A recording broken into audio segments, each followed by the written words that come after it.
Morning, David. Good morning. How are you, Chris?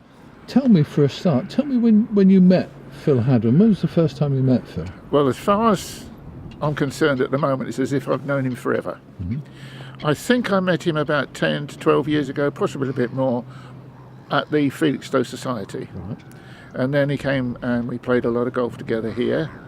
And I always found him great company and very caring in some ways, because if I lost a golf ball, he was always the fellow who found it first. And then he joined me when we were doing our common walks around Felixstowe. And at that point I realised what a colossal knowledge he had about Felixstowe. And it was really interesting talking to him. And since then he did join me on the plans committee and gave us the benefit of his depth of knowledge, sometimes a bit too deep for what we wanted. Well, yes, he was pretty good at dragging me into doing things I didn't want to do, really. I finished up being involved with him with the Conservation Society and the Conservation Office in Woodbridge, which once again led me to be going to places in East Suffolk that I'd not been to before, which was really very interesting.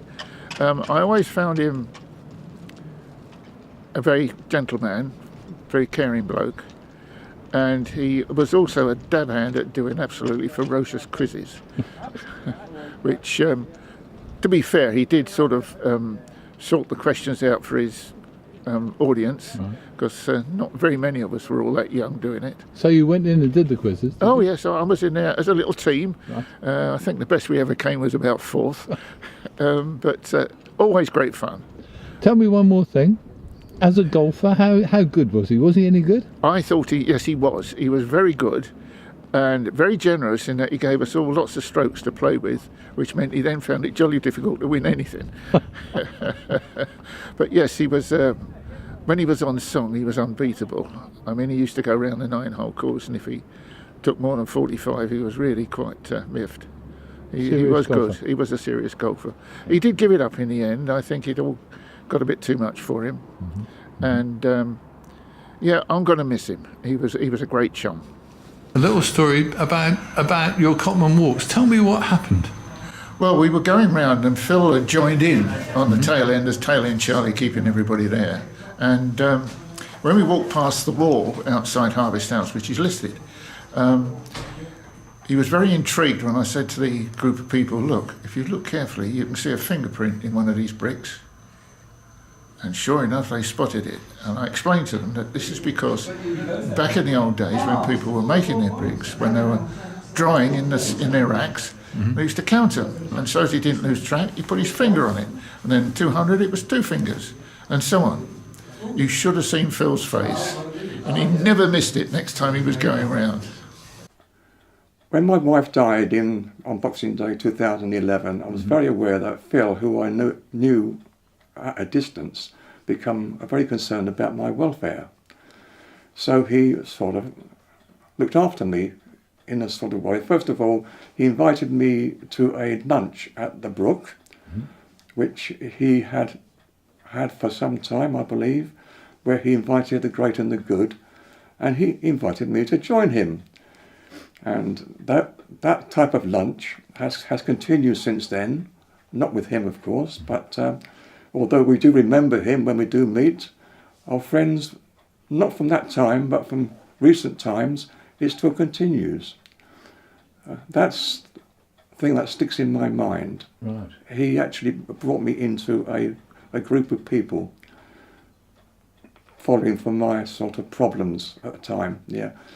He got me back into a social life. Yes, well, I suppose Jill's death drew me into myself for some time, and he pulled me out from that sort of way of looking at things. And he took me around and about. He took great pride in taking me. He was very fond of Felixstowe, I know that. He took me around Felixstowe and explained where he was born, where he grew up, what happened, and all that sort of thing. He was concerned that I should know more about him. which I found very strange, not strange, but very welcome, very welcome. And if there was a meeting anywhere, he was my taxi. And after a while, I didn't have to use the car at all. He made sure that I got there all right. I was the editor to the Society's newsletter, of which Phil was a part. He wrote things. Our paths crossed on many occasions during that period, which was 14 years I did that for. And that was my sort of remote connection to him. But it closed up after Jill's death. And various things happened after that time. If there's any excuse to go for lunch, we went for lunch. He had the ability to gather people together, and it carried on from there. Yeah.